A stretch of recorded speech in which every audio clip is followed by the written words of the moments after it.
Hello everyone, welcome to Fresa Technologies YouTube channel. In this video, we are going to see how to download the sales call target customer list in Fresa application. Initially, we have to log into Fresa application. After a successful login, this is how your dashboard looks. Now go to the sales module.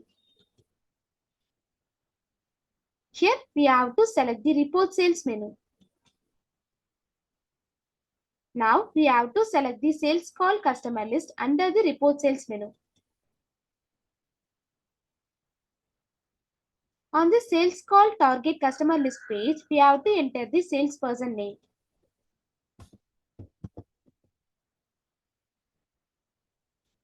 Then we have to click on the submit button.